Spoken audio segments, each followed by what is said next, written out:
All right, good morning, everyone. I hope that you're doing all well. Today, Dr. DeAnna Toten, our Vice Provost for Faculty Affairs, will come up and introduce Dr. Tim Clydesdale. And just a side note, she's my boss's boss, and she's an amazing person and a great boss, so.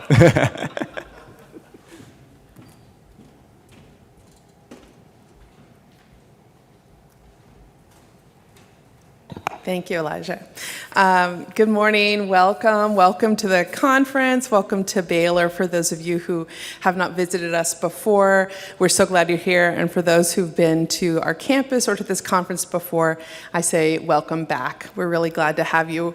The university is very proud of the Institute for Faith Learning and very proud of this conference. The session this morning is called Sweet Spots, Wicked Problems, and Vocational Pathways, Designing Campuses that Nurture Purpose. And our esteemed presenter is Dr. Tim Clydesdale from the College of New Jersey.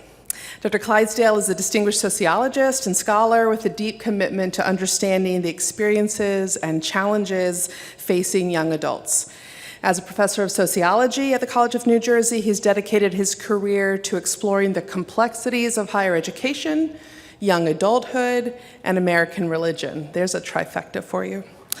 In addition to his research, he's also served in various administrative roles, including department chair, dean of graduate students, and most recently, vice provost. So we have that in common. As a first-generation college student, Dr. Clydesdale earned his BA at Wheaton College and his PhD at Princeton University. He's a popular speaker at colleges, universities, and scholarly gatherings such as this all around the world. Dr. Clydesdale is the author of several books, including The First Year Out, Understanding American Teens After High School, The Purposeful Graduate, Why Colleges Must Talk to Students About Vocation, and most recently, The 20-Something Soul, Understanding the Religious and Secular Lives of American Young Adults. That's from 2019, co-authored with Kathleen Garces-Foley from Marymount University. Highly recommend. Thank you all again for being here, and I ask you to please join me in welcoming our speaker, Dr. Tim Clydesdale.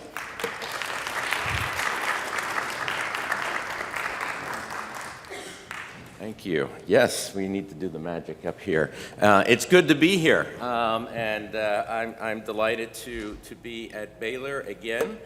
It's been it's been a delight to join with you all yesterday. Here's some of the great presentations, and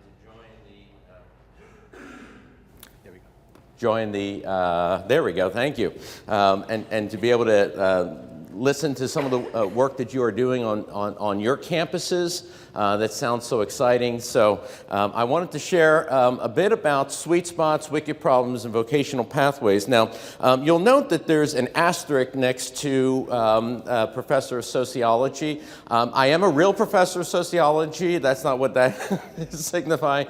But I just recently stepped back to the faculty from being vice provost. And so one of the things that I'm going to be sharing comes out of that experience of being in administration and seeing higher education from the practitioner point of view, the administrative practitioner, and I have things to kind of share about that. So I was really excited when I heard that I was going to be able to speak with you here because, you know, this is a wonderful gathering. There's terrific people here. And it brought up again this word that has kind of become something of a joke in my family, a symposium. And it comes from the time my son was about, I think, maybe 10 years old. And I said I was going to speak at a symposium. And he said, "What's a symposium?" And you know, I said, well, I didn't really kind of have a good. I said, you know, it's a time when professors, men and women gather together to talk about ideas and think together. And he's like, and you want to do this, you know? And so ever since then, it's just been, oh, you're going to one of those symposium again, you know? Why would you do that? Well, I was thinking about that as I was preparing earlier this week. There was this article in the New York Times about these two cups They're roughly from 490 BC, and what was really interesting about them is they arrived broken in pieces over a 15-year period of time. The Met just kept getting these pieces. And it was largely folks that had kind of looted them, and then they break them up, but they were sending them on to the Met. And so the Met had done this really, remarkable job of putting them back together again. So I was struck by this. And so I was reading along, and the article said the Greeks created cups like the kylix for use at symposiums. And I said, all right, I'm going to get a definition here for a symposium. So here you go. Are you ready? Sometimes bawdy drinking parties that feature music, poetry, and debate. I thought, oh my goodness, well, there was music last night. It happened to be on while the speaker was, Elizabeth was trying to share with us, but there was music, and I did hear some poetry, but all I have to say is, man, tonight's going to be wild. So, wow, exciting times. All right, well, pivoting to a very different tone, this is not new information. It is a tough time in higher education, absolutely. For those of you that are faith-based institutions, you're seeing the way in which the demographic decline and the loss of students across the country, the student debt growth, and in fact who it's growing to more, and how it's accumulating in differential ways to people. You'll see the way in which there's this falling public confidence. It's remarkable to me that you don't normally see polls shift this much in such a short amount of time, but literally, it's like 1 out of 11 Americans had very little confidence in higher education. In 2015, we're now up to approaching 1 in 4. That's a remarkable shift in a really, really short amount of time. DEI is restricted, and I don't know if there's any. I'm in Texas where there's some things I can and can't say, I think, about this. I don't know. So I can say things. All right, excellent. I just didn't want to be hauled off the stage for saying something here. But that's made things difficult. And what can you say and what can you do in higher ed? And then there's the challenge of market disruptors, ways in which our higher education is being challenged in some really interesting ways. Now, I had a former president at my institution refer to this as bottom feeders, the way in which there's top feeders that kind of skim off the very best students, and then there's bottom feeders. And I mean, it's a terrible way to think about our community college partners, but that was the expression used. Maybe that's why she's our former president. So this is the Community College Baccalaureate Association. And increasingly, across higher education, community colleges are places where they either have a partner who offers a bachelor's degree right on the campus, or they themselves are being authorized to offer bachelor's degrees right on the campus. That's an interesting model, and it's given that this is a group that would have traditionally transferred over to a four-year institution, you hope, for a bachelor's degree, that they can earn it right there, and typically at a much lower price point as well. But then you've got folks who are graduating high school with an associate's degree in hand.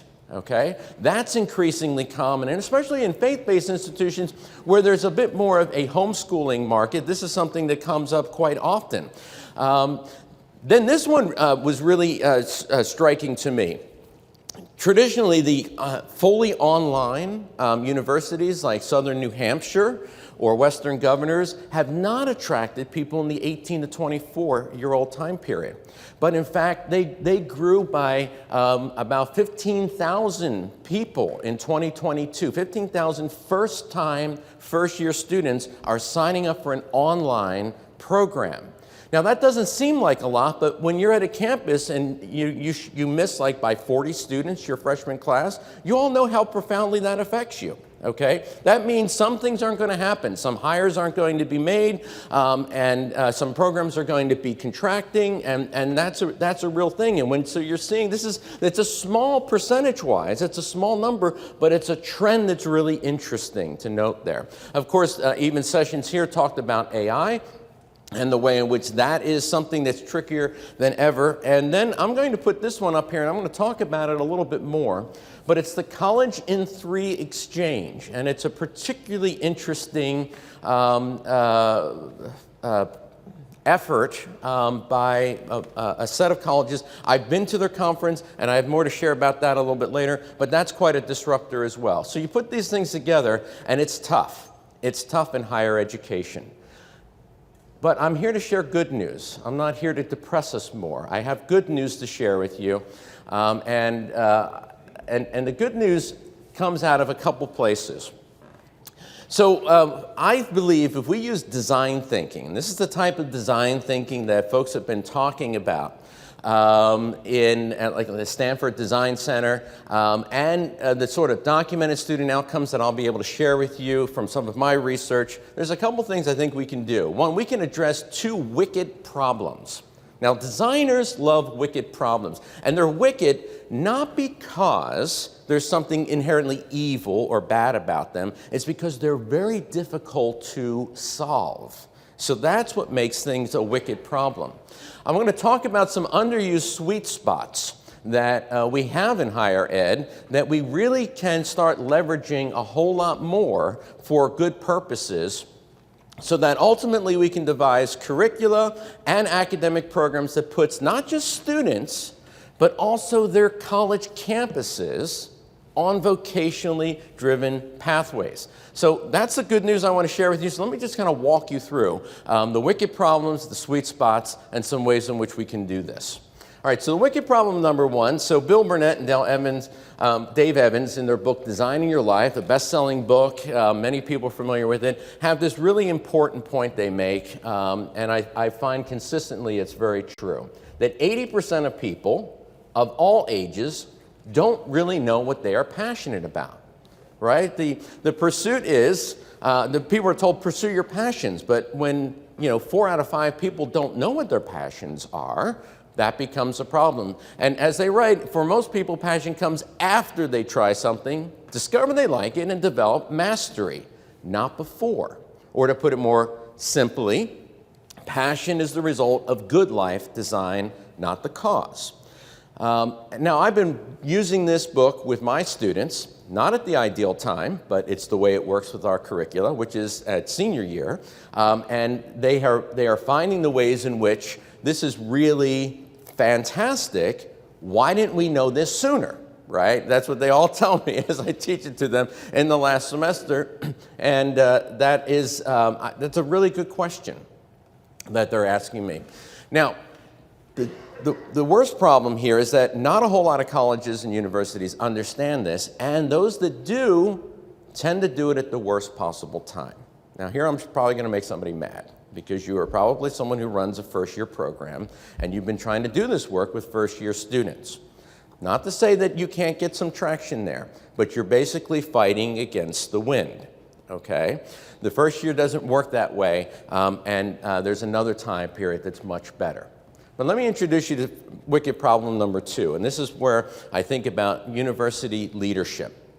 Right? They're trying to chart a course forward.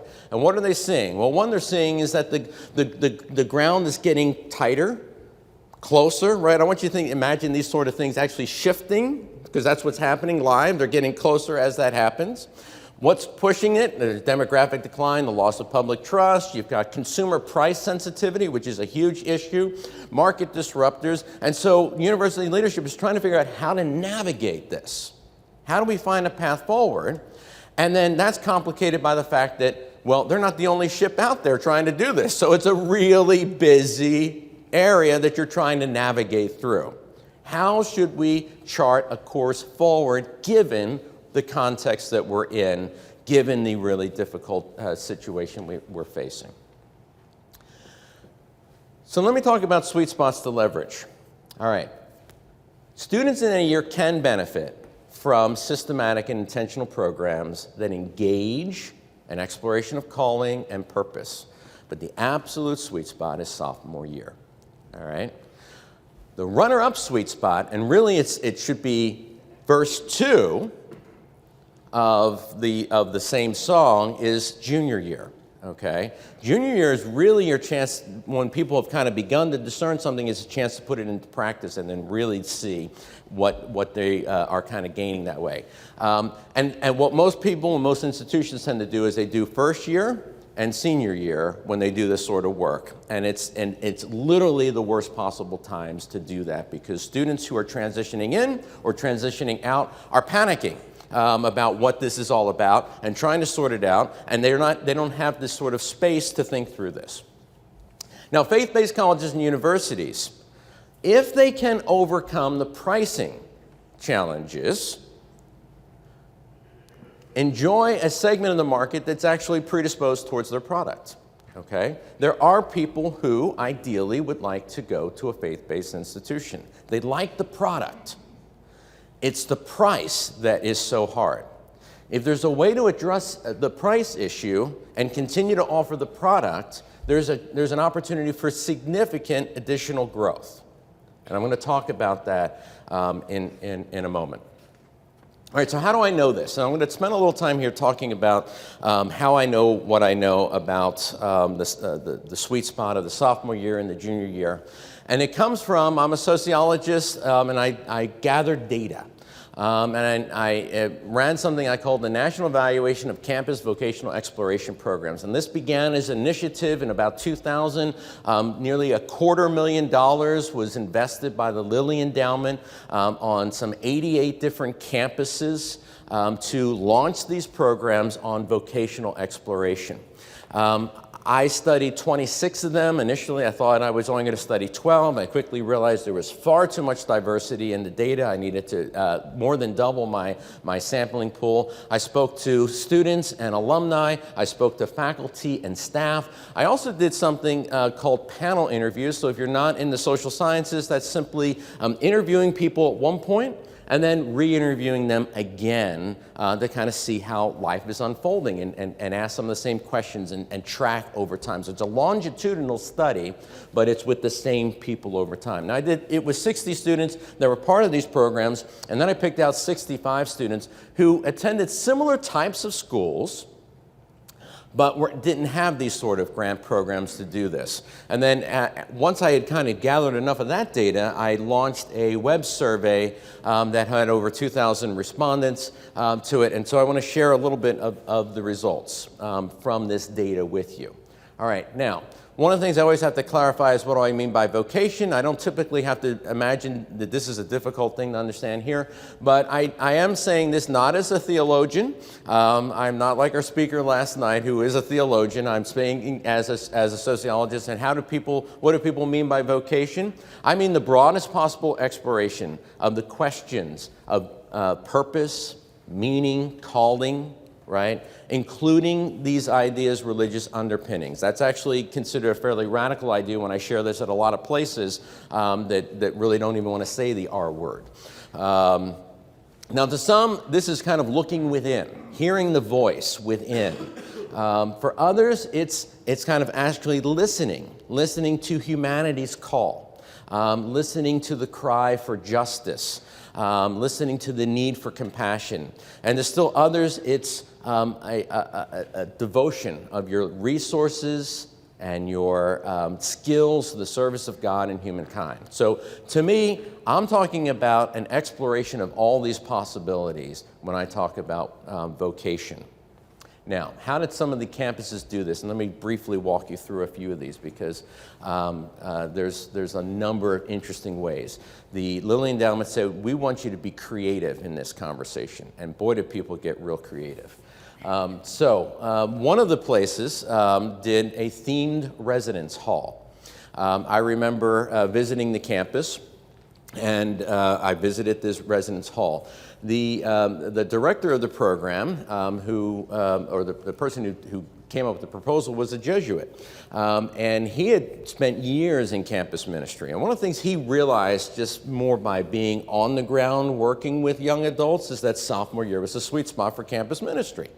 That was such a powerful time for him. And so he said, let's create a themed residence hall. And he saw that the admissions department had the nicest building on campus. It had been a residence hall, but they had converted it into the admissions. They had a beautiful, beautiful lobby with this, wraparound windows overlooking the quad, down the quad to the, there's always one of these ponds on campus, right? So it was just a gorgeous setting.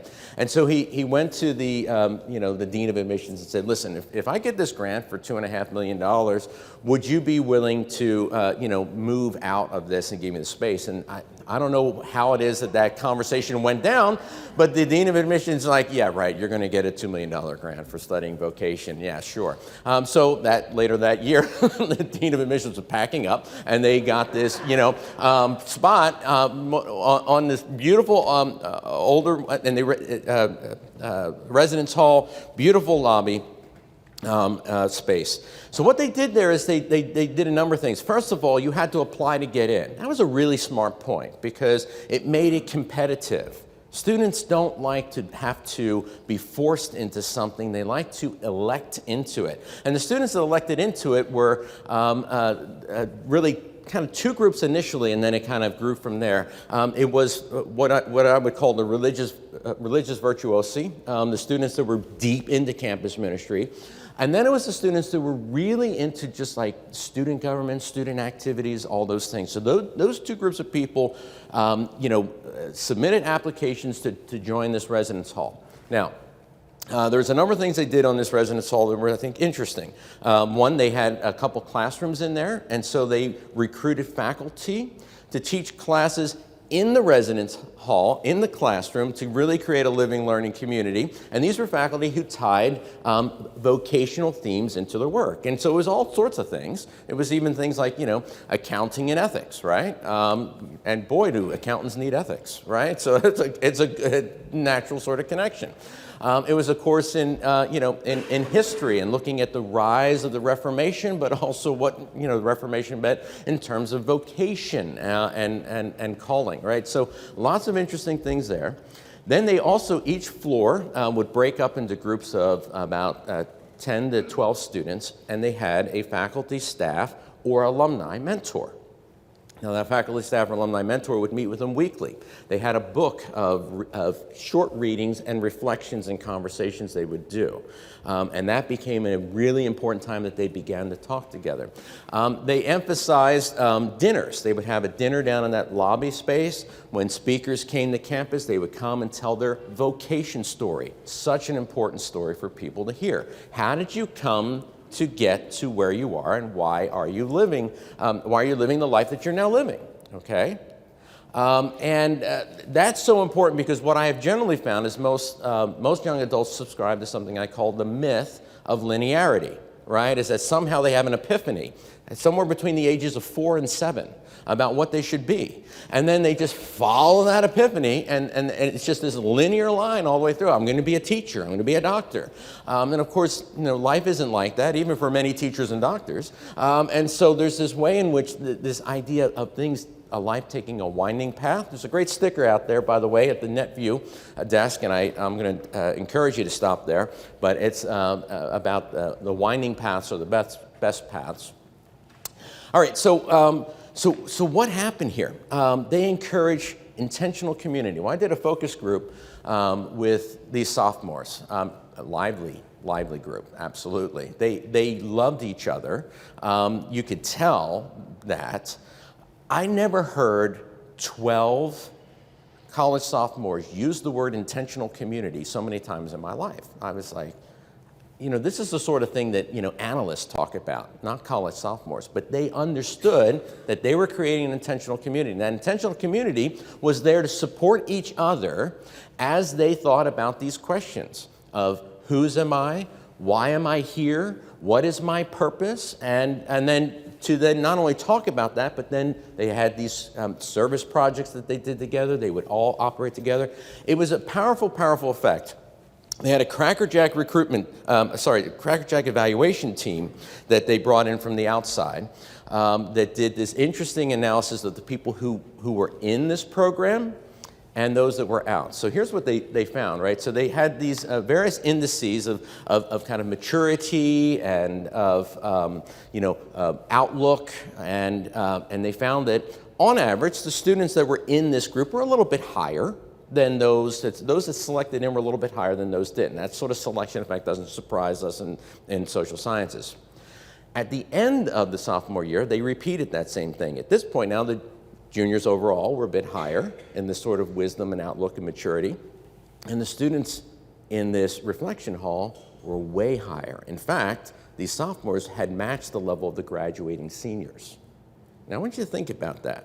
If your outlook and if your reflection and your attitude on life as a college sophomore is now equal to that of a senior, what a profound effect that is, right? Because now, instead of looking at your college years with regret, thinking, I should have done this, and I should have talked to this person, and I should have tried this internship, and I should have taken that class, even with that professor who I knew was hard because they were so good, right? Now you've got 2 years, not of regret, but 2 years of exploring these things even more. So it was a profound effect in this program, and part of why, in particular, I think sophomore year is such a great year for doing it. All right, now that was just one program that I thought was particularly interesting. Many other places really embedded this into courses. Now, at another institution I went to, this was entirely a historically affiliated college or university. This is a campus that had a chapel at one point, removed the steeple, and turned it into a black box theater. So they had a religious affiliation, but honestly, it was historic only. But they put together a grant, and it was put together by a professor of religion. There was still a religion or philosophy requirement, and this religion professor was dynamic and created a course on meaningful work, right? That's got a nice ring to it. Who doesn't want meaningful work? And if this is a way to meet your philosophy or religion requirement by a meaningful work course, that sounds pretty good, right? Especially if the professor is really interesting. Well, that's exactly what happened here. This class ended up with a huge waiting list. Every semester there would be tons of students wanting to get into this. And once you got into it, you had this amazing class where you did everything from reading the book of Ecclesiastes to reading Barbara Ehrenreich's Nickel and Dimed in America, to going and visiting a training program for folks who are trying to find work, and actually visiting a program for people who have only high school or less than high school degrees, and they're trying to get vocational skills in the traditional sense of vocational skills, right? And so they read this really interesting set of literature. I sat in on this class. I mean, it was liberal arts at its finest. Really thoughtful questions, really good conversations, really fascinating ways in which you began to think about, is capitalism kind of, like something that is almost like religious in America? Are we kind of almost worshipers of capitalism? What's going on, right? Great stuff. Once you completed that class, you were then able to participate in a number of other grant-related programs. So there was it was almost like a concierge internship program. They had a staff person who would meet with you and talk to you about your interests and then help place you into an internship. If it was a nonprofit, it was funded. They could help offset the fact that you wouldn't be able to be paid. Great opportunities there. And so this really became this course on a small campus that was really kind of post-religious affiliation that led to this rich engagement in ideas of what it means to have meaningful work. I'll tell you about one other example. Very different type of campus. This was at HBCU. The chaplain there definitely knew how to talk about vocation. The problem was no one was coming to chapel. She said, I think music is the heartbeat of youth. I want to use this grant to help hire a gospel music choir director. And they won the grant, and she hired an alumnus who was a professional gospel musician who came, and he was tough. And I have siblings who are musicians, love musicians, but musicians tend to run on the perfectionist side. And this guy was no exception. They rehearsed until he said they were done. They started at 8. Sometimes rehearsals didn't end until after 12. 3 nights a week. They were, by the time I had gotten there, had racked up all of these awards from various places they had won. But I went to hear them in the chapel, which was packed, by the way, at this point, this historic chapel. And they were mic'd up. They didn't need to be mic'd, but they were mic'd up, the choir. There was a really tight and excellent five-piece band backing them. And when they sang, it literally felt like the doors were going to blow off the back of the thing. It was phenomenal, right? And so the students began to come to chapel hearing this choir, like, oh, they really came to really love this choir. They were so proud of this choir. And then the chaplain and various guest preachers would come and talk about vocation. And it was a powerful, powerful program there. Another thing that this chaplain understood, and this is something that a lot of people don't appreciate, and campuses didn't do this. She said, athletes are your #1 ambassador for a school. And so she also partnered with the athletic director, who was a huge fan of the choir and of vocational reflection. And every athlete before their preseason had to go through a leadership institute, they called it, that looked at what it meant to have a sense of purpose and calling and vocation, and what it meant to be a student athlete at this institution at this moment in time. And again, powerful, powerful effects there. Now, this is just 3 examples. There are many other campuses. I can't begin to kind of tell you about all the various ways people creatively engage this question. All of them, though, involved, and the most important factor was this effort of mentoring. If you are going to work with young adults, it's important for them to have conversation partners with their own age, but they need mentors. They need someone who has a few more years of experience to talk to. And any way that you can leverage that, you can get powerful effects that way. All right, so I did that survey, like I said, so let me just share a few of the results here that were kind of interesting. 84% of students, just think about anyone in America, 84% of people agreeing on anything, right? Even the weather, what they would like as an ideal weather, right? 84% confirmed that discussion, reflection, reading about purpose or calling had been helpful or very helpful to them. 74% said they had a faculty or staff advisor with whom they had valuable conversations. Now, that's compared to 41% of students at the Higher Education Research Institute survey that said the same thing. So 3 out of 4 students said they had a partner, a faculty or staff member with whom they were having these really important conversations. 81% of them said that their campus's programs encouraged me to see and serve the needs of others. 67% said that these programs helped them identify their skills and talents. And 1 out of 3 indicated that the programs led them to alter their life plans, which doesn't mean the other 2/3 weren't affected. It may simply mean that it confirmed the paths that they were on already. All right, and that was from 1,300 some students that participated in that.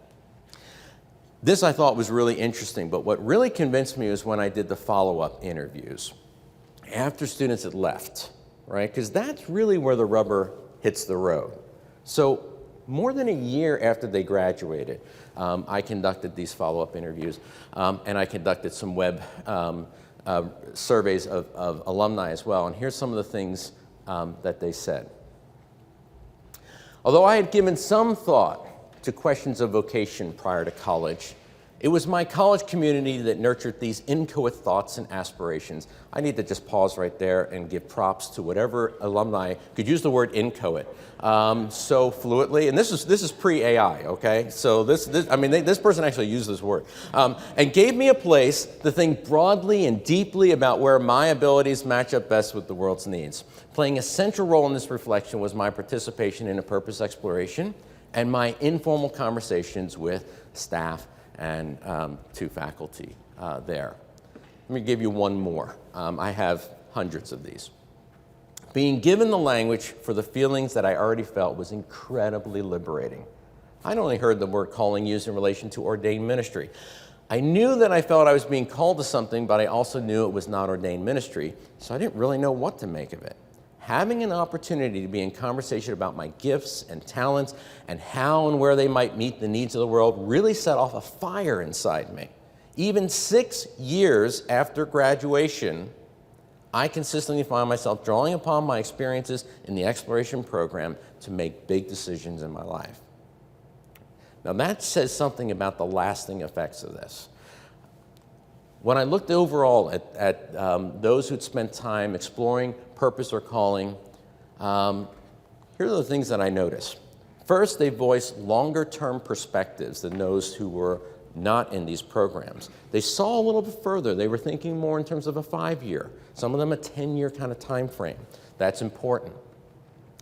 They also showed less concern for how their lives compared to their peer lives.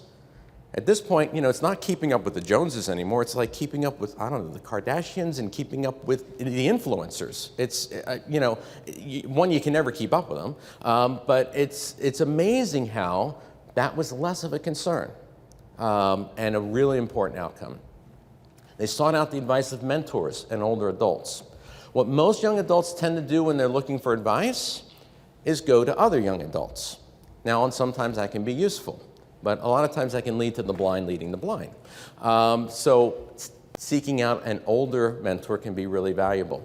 They demonstrated more resilience when they had setbacks, and life after college is really about setbacks and the ways in which your path winds. They maintain other directed goals. I call this holy grit, or godly grit, which would be another name for it. Grit is something that's talked about a lot in psychology.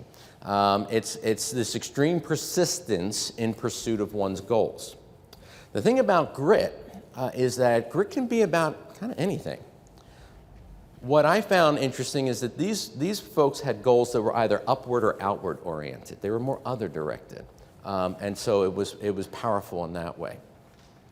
They expressed more realistic expectations about life after college. They made decisions that moved them closer to their long-term goals. I was struck by how, it was, again, this is smaller samples, but a number of people married sooner than the folks that were not in these programs, perhaps because they spent time thinking about their life and what they wanted to be, and that spilled over into their relationships, and they thought the same way that way. They enrolled in additional schooling. They were intentional about their work selection. They showed more balance in their everyday lives. So these are powerful effects. Wicked problem number one, which is that 80% of people don't really even know what their passions are, can be met by what I call vocational pathway number one.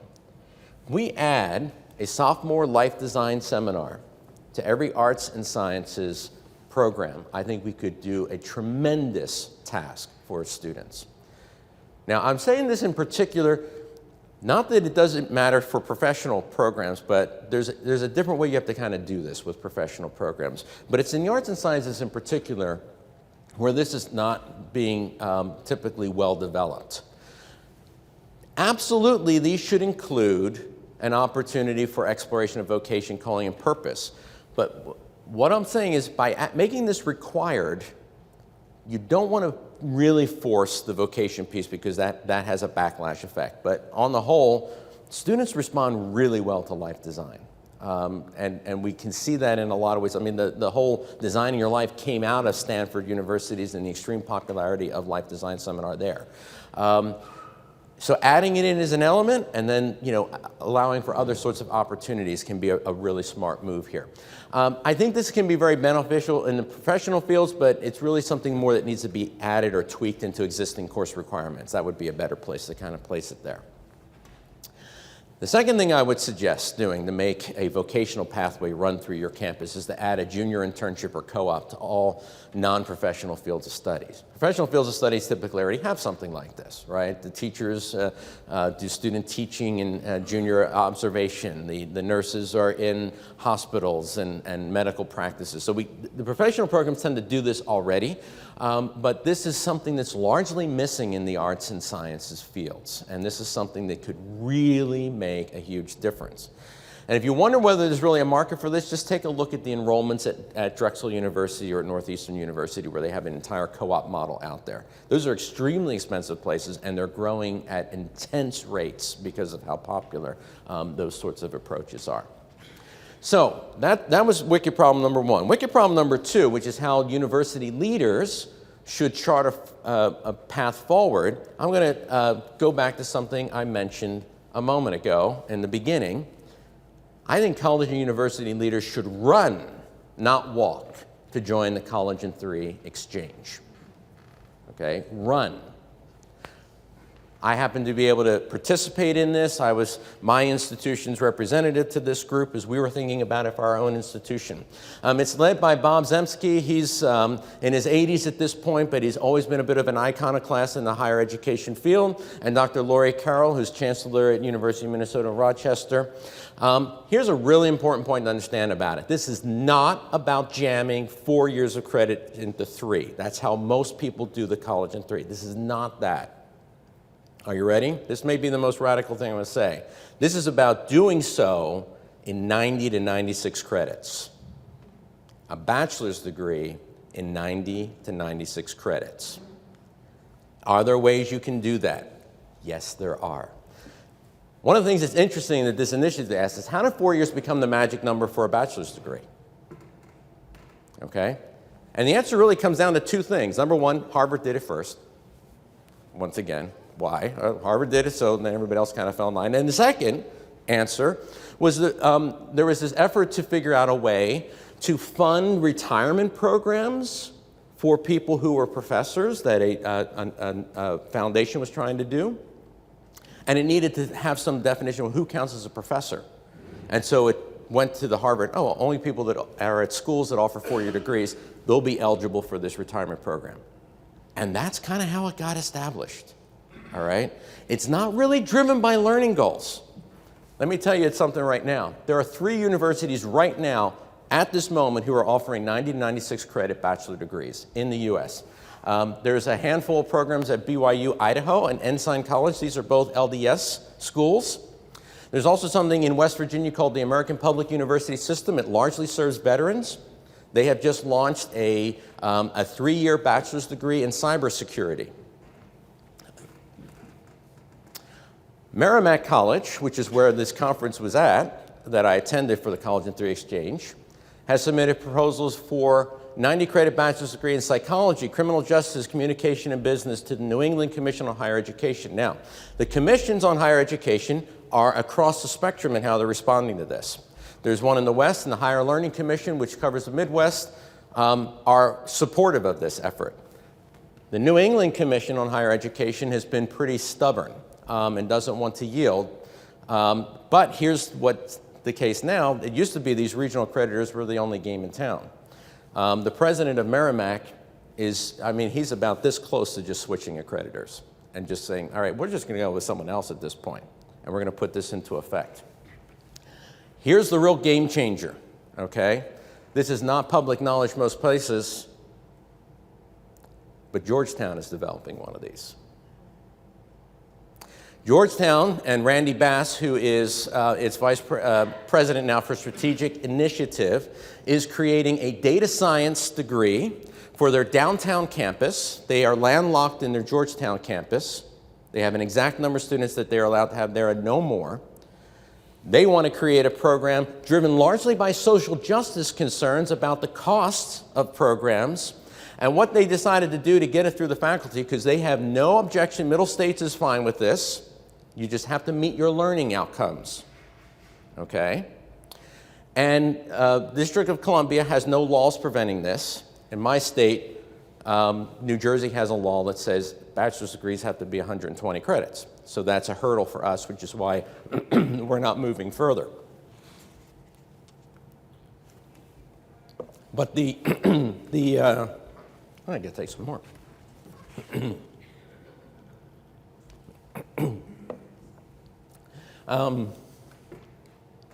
But District of Columbia has no particular legislation governing how many credits are supposed to be in a bachelor's degree. And even if it did, Georgetown has a federal charter. So they're not governed by that anyhow. So they're clear to do this. When you get a school of Georgetown's stature offering this, this is going to blow open. In order to get it through their faculty, they said, all right, well, we're going to just make it a 3+1 so that you can walk out in 4 years with a master's in data science. This is huge. This is something, oh my goodness, what have I got going on here? Sorry.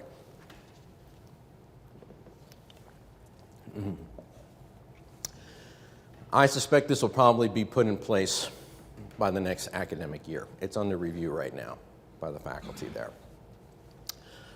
It's something to really think about, because I want you to think about your faith-based college fan. I love the images you can just find out there, right? So I already got the Baylor yellow on here, right? This is someone, all right, this is someone who's predisposed to faith-based institutions. I want you to imagine that student or that parent now hearing that they can get a degree for 25% off. All right, because the number one hurdle is cost. Now it's 25% lower. Or you can get two for the price of one. Come for 4 years, but you can walk out with the master's degree too. This is going to be hugely significant if faith-based institutions want to follow it. So I think a vocational pathway for faith-based institutions is to seriously look at this College in 3 initiative. So good design solves some wicked problems, all right? Leverage the sophomore and junior year sweet spots. Assist 80% of students in identifying a vocational direction that will guide their college and post-college lives. Secondly, leverage the momentum that 3-year bachelor's degrees are gaining. And with the sort of market interest, dedicated market interest that faith-based institutions already have, you'll be able to design academic programs that will affordably serve college students for generations to come.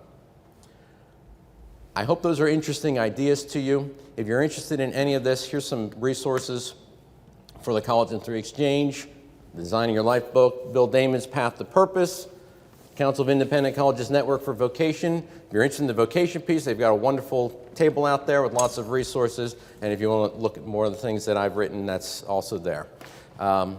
Thank you for your attention.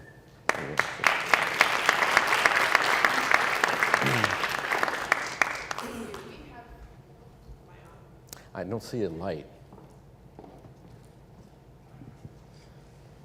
How about now? There we go. We have time for questions, and we have microphones set up on either end. So if you would be brave and come up, that would be great. I'm going to just ask a first one because it's on my mind. I know that this is on, well, you've written about young adults, so maybe this is squarely in your wheelhouse.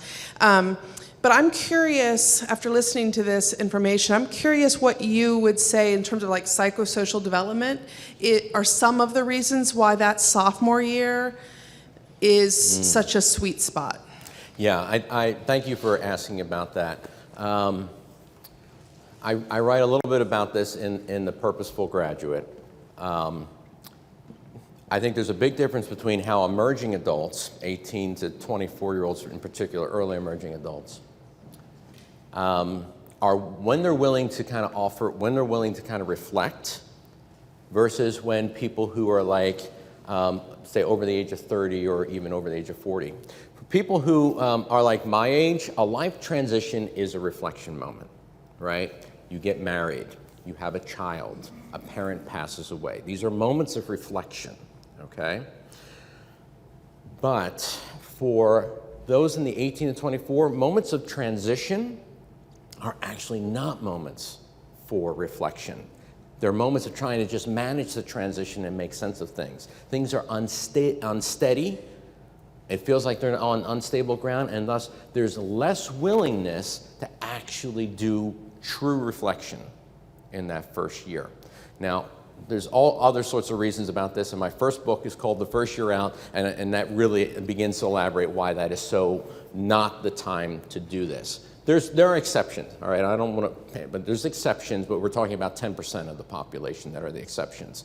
If you want to get the most for your effort, it's these times when, if you're at a 4-year institution, sophomore and junior year are the settled years. By then, you've learned how to be a college student, and you're not going anywhere for what seems like a very long time.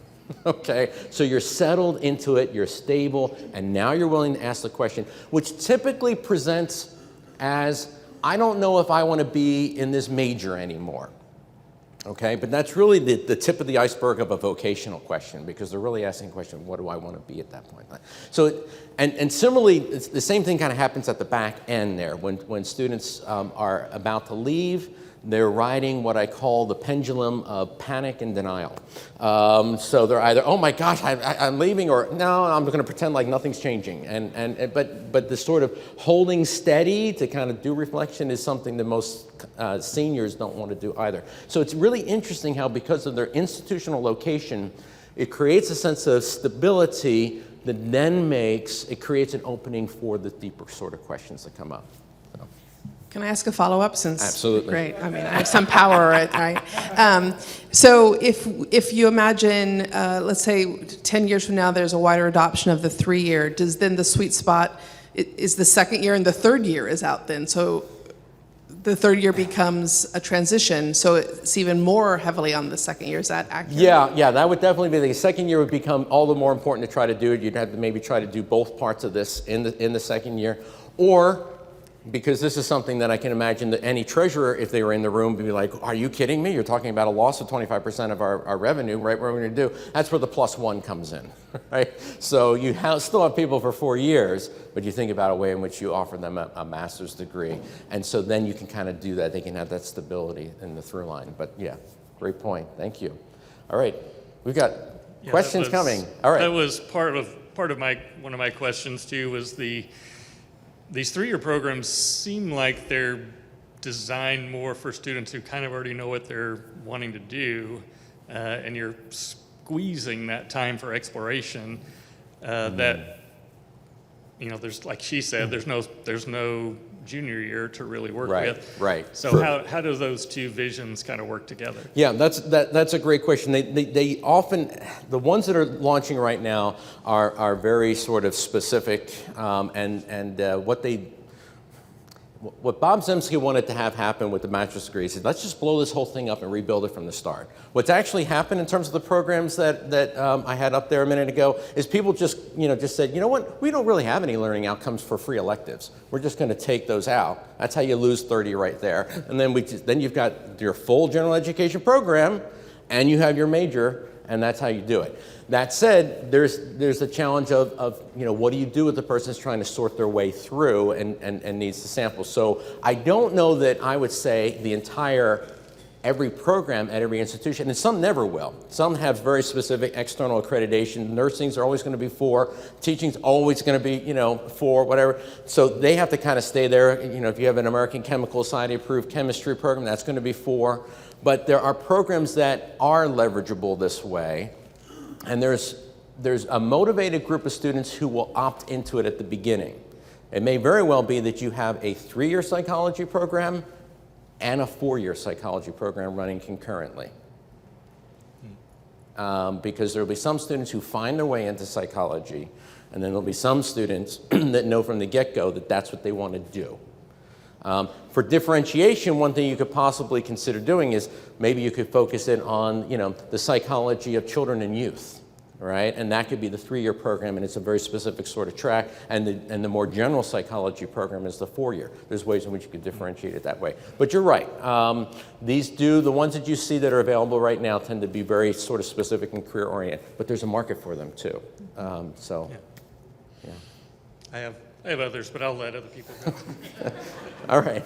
So my question, I'm going to go back to the mentoring for just a moment. Yeah, absolutely. In our university, I'm super proud of, I'm a product of our university, so I know like the mentoring that I got from faculty, and it used to happen really naturally in an advising process. Right. But now we have centralized advising, and we're at the very beginning of that. And Yeah. so faculty are really struggling with how to get their student mentees to come to their office when they haven't met them yet. And so I'm just wondering, so I'm in our Center for Teaching and Learning and trying to help faculty navigate this and figure out what kind of motivations or incentives. And so I've started some readings. I have, some thoughts.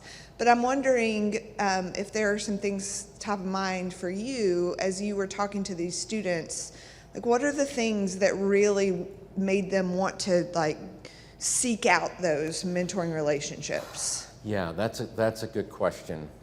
There's a lot of different things kind of going on here when you come to mentoring. First of all, a lot of faculty are doing mentoring. They don't even realize it because they just think they're having the same conversation and they're telling the same story about how they chose this field for the 15th time, and then they're done, and they don't realize that that was a pivotal moment for the student that was in the classroom at that point, and they're thinking about that, and they literally make a decision that kind of shapes their life in a powerful way. What I would say is it can be really helpful. Where I've seen sort of stronger mentoring programs is they'll offer some training and you get some faculty who are willing to kind of step in and say, yeah, I want to learn how to be a mentor a little bit better. What are some of the good questions that I could be asking, especially if I don't need to do what's called the transactional part of advising anymore, right? That's what you got your professional advisors for. So the transactional piece is all there. So when they come, you can really do the developmental piece. What is a good set of questions, right? So you have some training and then give faculty a set of good questions. So, you know, like one thing that I would typically ask of students would be, okay, and I would be doing the transactional as well, and I'd say something like, okay, so we've talked about the next semester, you've kind of got a plan in place, but let's talk a little bit longer than that. Where do you think all this is leading you, right? Where are you hoping to go with this? What's your thoughts about, you know, your remaining years here or life after you graduate, and just kind of open it up. So it's just a matter of, you know, you just learn a couple good questions, and I think that can really begin to facilitate. So I would offer some training to faculty. The good citizens will jump on board with that right away, and then as they start getting some good traction and they can share that, you can, you know, develop this a little bit more over time. That's what comes to mind. That's perfect, because that's what I'm developing, like best practice questions and launching training. So this is awesome. Excellent, excellent. So feed them or stipend them, and they will definitely come. That's I'll great. give you credit for it. Sure. Hi. Okay. My name is Nicole. I teach at SMU, Southern Methodist, if anyone's not from Texas. And I come from, okay, so your sweet spot, that was amazing to learn because I'm a big fan of Design Your Life. I teach professional development, like trying to launch them into their careers. And I realized that you said it correct, just perfectly, how it's too late, But my question is, when you do strike that aha moment with a student and they're like, oh my God, like this is what I'm really excited about, the parents, might not be on board. So we've got our customer who's the paying parent and the consumer who's the student. And oftentimes it's like, I have to study finance, but like my passion or, is something else. Yeah. So, and SMU's got an $80K a year price tag. And so when I try to teach these type of things, it's like, we just need the skills and we need the job and we need to make 100K. So do you have tools, or do you face this challenge, or have tools for students to talk to their parents about, like, I know you want me to, like this is the expectation, but like this is what's in my heart. Yeah. That's a tough one. And this one, one thing you didn't mention, but that sort of comes up a lot when you have children of immigrants. In particular, there's this sense of, you need to get a particular type of feel. Occasionally, you can get some traction, and parents will kind of see the light, but that usually doesn't happen, unfortunately. What I would say at that point is that's where you need to go, all right, so you're going to have to be a finance major. That's given, right? I mean, a friend of my wife said, his son wanted to go to a particular school. He said, you can go to that school and I'll pay for it, but I get to pick your major. And the kid took the deal, and so he was studying accounting at University of Connecticut.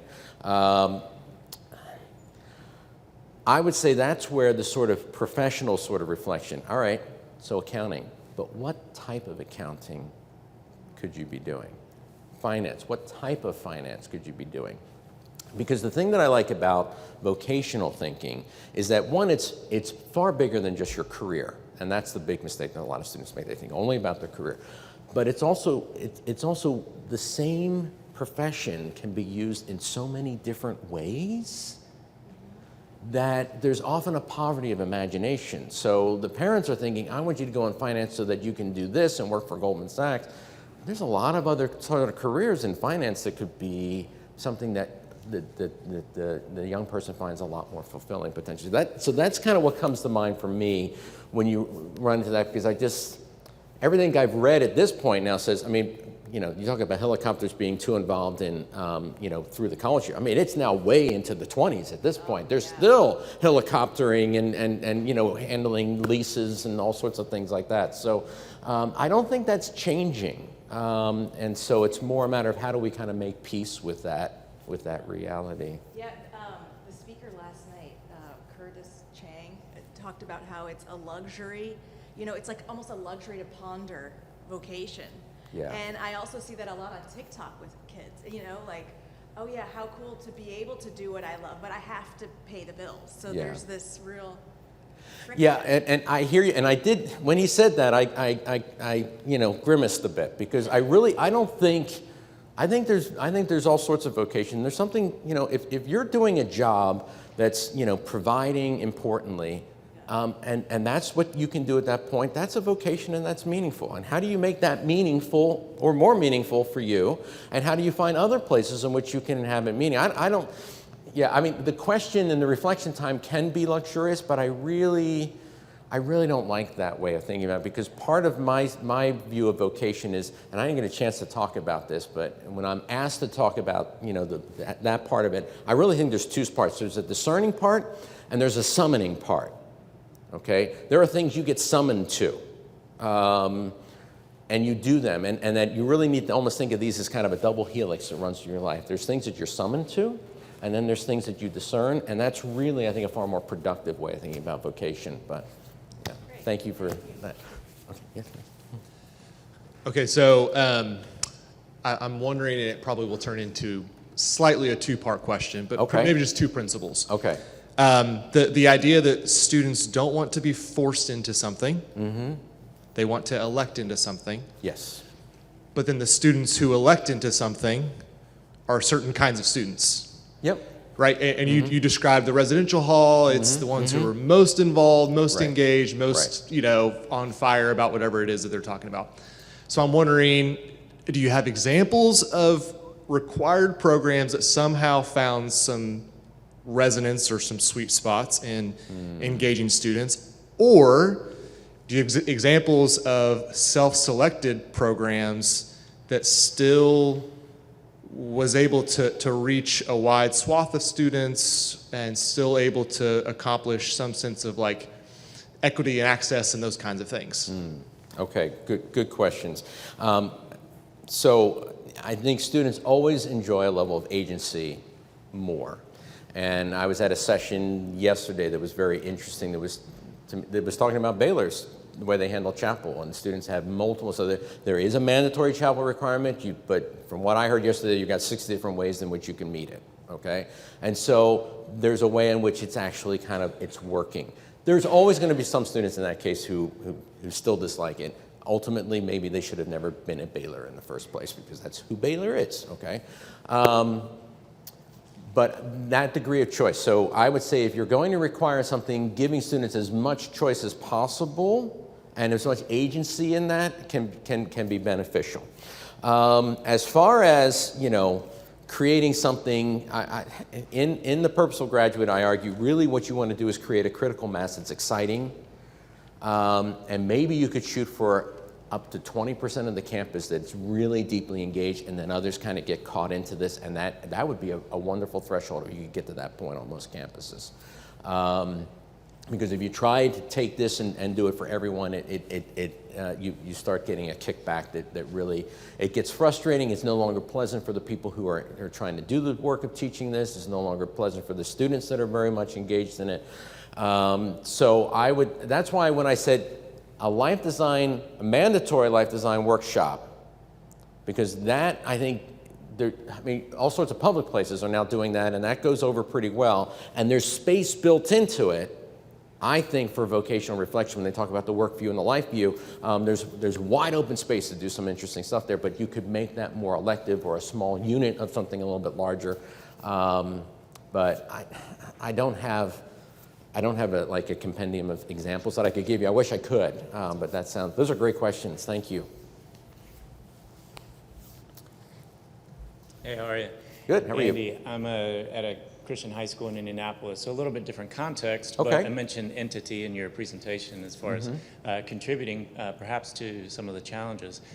Right now, Christian schools are booming, K through 12, and it's a really nice problem. But as things go, I would expect that trends will change and higher education situations will begin to influence down into K through 12, and especially the most proximate, 9 through 12. So I'm wondering what kind of trends you may be aware of or you would suggest to high schools to pay attention to perhaps follow this model, if applicable at all, or otherwise respond to it and prepare for it as things may change in the next 5 to 10. Okay, those are good questions. There's a lot that's happening that's, I think, really interesting. I imagine that, so for all of you who are at faith-based institutions, here's a potential dual enrollment partner for you right here. And I don't know if you have dual enrollment kind of going on but that's a huge area of growth. Of course, that means more students are coming out of your program with more and more credits complete, possibly even up to an associate's level. I don't know if that's what you do, but often, up to a year of coursework complete already. All the more signaling why colleges need to be prepared to have people for 3 years rather than 4. So what are the sorts of things? This is an interesting thing. I have not done a lot of work with high school students, and I don't know to what extent, is there a sweet spot where there's a time for reflection with them? My sense is that the senior year may not be it either for high school students because of the transition period that reflects for them. I wonder, though, because of maturity, whether sophomore would really work. So I'm wondering if junior year might be a little bit more a time when that would work. So would there be some ways to engage questions of vocation, calling, life design then, that could be meaningful, that could help them then kind of chart their paths as they think about their senior year course selections and as they think about the sorts of schools that they might be wanting to look at for college if they're planning to go on to college. I think that might be a place to maybe try some things to see if that starts to work. I don't know what you've got in terms of how you've kind of structured the curriculum, but do you do anything with juniors at this point, or? We do. We have junior meetings for life planning, college planning especially. We try to emphasize the idea of transformation and leaning into some of the things that you're talking about, and a little bit less of the doing, although we're fans of that and measurable outcomes, but more of the being and the becoming. So that idea resonated with me when you were talking about a particular sweet spot. Okay. There is magic often that happens between the summer between sophomore and junior year, where they become more articulate and likable, I suppose. But it would seem that the sophomore year, even in that unlikability or curiosity, that wise fool type time in their life, there may be some opportunities if we could see through the silliness. Some of the programs I write about in Purposeful Graduate did like retreats where people actually left for a chunk of time. It's when you talk that, what you just said to me suggests to me it might be interesting to do a fall semester kind of retreat for that particular age group and see if there's some way in which you could leverage these moments of wisdom and maximize them and then begin to set up something so that career planning, life planning, those are all very good. Is there a way to maybe even take it a notch a little bit deeper that way? And in all that, the thing that I mentioned it only briefly, but would be really important is start collecting narratives. Think of your alumni who could kind of share a narrative, because they will listen to alumni far more than they'll ever listen to people who are, well, your age or even as old as me, right? And so I think the alumni narratives could be huge that way. Thank you. Yeah, thanks.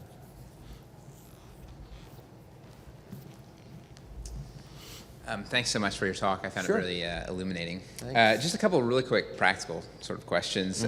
So assuming the emphasis on sophomore, junior year for questions of calling and vocation, what would you recommend, what would you suggest the character of a first-year seminar looking like, if retaining that? 'Cause I'm just thinking about my current context where Sure. calling is a big part of that. Not all of it, but a big part of it. And then the second question I had, again, sort of just practical, is for the College in 3 programs that you've studied, what's lost? What is it? Liberal arts courses that are being chopped out? Is it major specific courses that are being chopped out? Is it sort of like the well-rounded wellness, play tennis courses? Like, what's being lost in that Okay, I can answer the first one second one quicker than the first one. Sure. What most of these programs have done is they've just cut free electives. Because if most people do a general education program and they do a major, you're around 90 credits for most programs.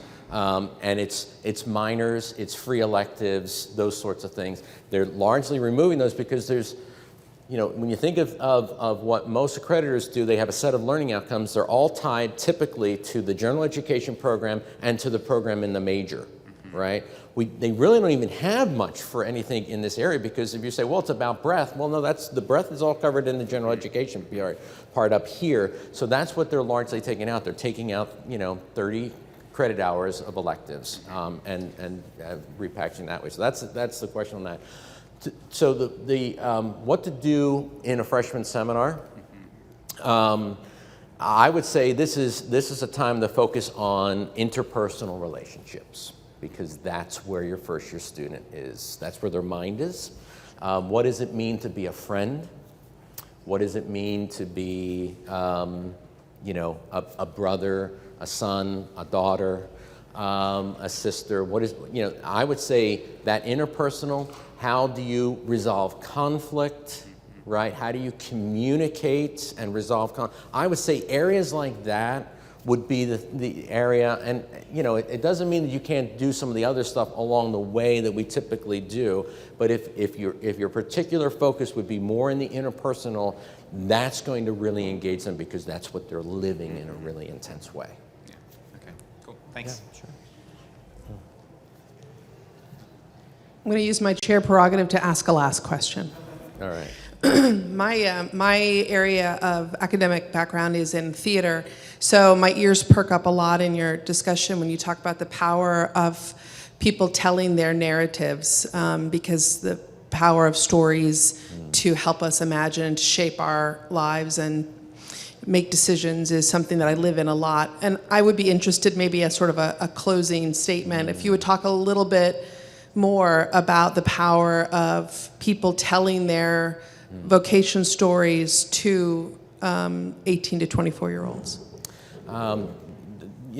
That's something that many of these programs did very, very powerfully. They would have alumni that would come in, they'd have guest speakers that would come in, and they'd ask people to tell their stories. And I began thinking about why in particular is that something I kept hearing from the students and alumni that I interviewed was so important to them.